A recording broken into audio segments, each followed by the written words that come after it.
சற்று முன் கிடைக்கப்பெற்ற மிக மிக முக்கியமான செய்தி ஒன்று வெளியாகியிருக்கு.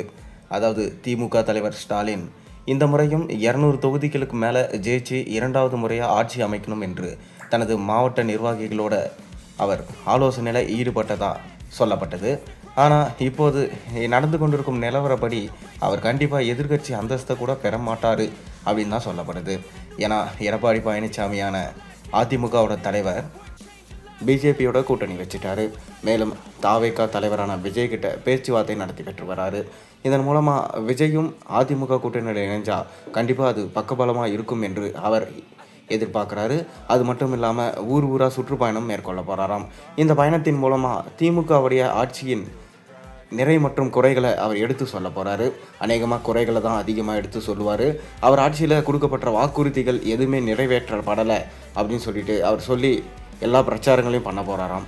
இதனால் திமுகவுக்கு பயங்கர அடி வாங்க போகிறாங்க. இதன் மூலமாக திமுக கலக்கத்தில் இருக்காங்க. அது மட்டும் இல்லாமல் போன தடவை ஒரு தொகுதிக்கு 50 கோடிக்கு மேலே செலவு பண்ணியிருந்தாங்க. இந்த தடவை திமுக தலைவர் ஸ்டாலின் ஒரு தொகுதிகளுக்கும் 100 கோடிக்கு மேலே செலவு செய்யணும்னு சொல்லிட்டு முடிவு பண்ணியிருக்காராம். இதன் மூலமாக மக்களுக்கு பணம் கொடுத்தா மக்கள் ஏமாளியாக மாறிடுவாங்க என திமுக தலைவர் ஸ்டாலின் முடிவு பண்ணியிருக்காராம். அதனால் மக்களுக்கு பணத்தை வாரி இறைச்சாச்சு இந்த தடவை 2ஆம் முறை ஆட்சியை பிடிச்சிடணும் அப்படின்னு சொல்லிட்டு முடிவு பண்ணியிருக்கிறதா ஒரு பேச்சுகள் அடிபட்டு கொண்டு இருக்குது.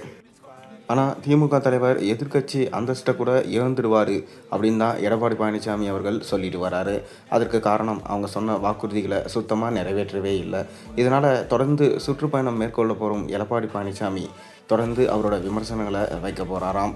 இதன் மூலமாக கண்டிப்பாக இந்த தடவை ஆட்சியை பிடிக்கலாம் அப்படின்னு சொல்லிட்டு எடப்பாடி பழனிசாமி முடிவெடுத்திருக்காராம். மேலும் திமுக தலைவர் ஸ்டாலின் அவர்கள் மீது மக்கள் அதிருப்தியில் இருக்கிறது என்பதாகவும் இதனால் திமுக ஆட்சியே வேண்டாம் அப்படின்ற நிலைமைக்கு தான் இப்போ ஏற்பட்டிருக்கான். செல்லும் இடங்கள்லாம் பார்த்திங்கன்னா ஸ்டாலினுக்கு எதிர்ப்பு ஏற்பட்டிருக்கு.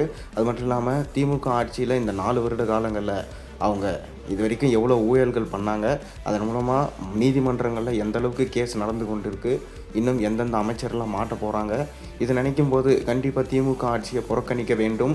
அவங்க இது வரைக்கும் மக்களுக்காக எந்த நலத்திட்டங்களையும் செய்யலை, மக்களை ரொம்ப கொடுமைப்படுத்தியிருக்காங்க அப்படின்றது மக்கள் மட்டும் இல்லாமல் எடப்பாடி பழனிசாமி அவர்களும் சொல்லி கொண்டு தான் வராரு. இதன் மூலமாக அதிமுக இந்த தடவை ஜெயிப்பாங்களா அப்படி இல்லைனா திமுக ஜெயிப்பாங்களா அப்படின்றத நம்ம பொறுத்து தான் பார்க்கணும். நீங்கள் என்ன நினைக்கிறீங்க? உங்களோட கருத்துக்கள் என்ன? அதிமுகவா திமுகவா? மறக்காமல் கீழே கமெண்ட்டில் சொல்லுங்கள்.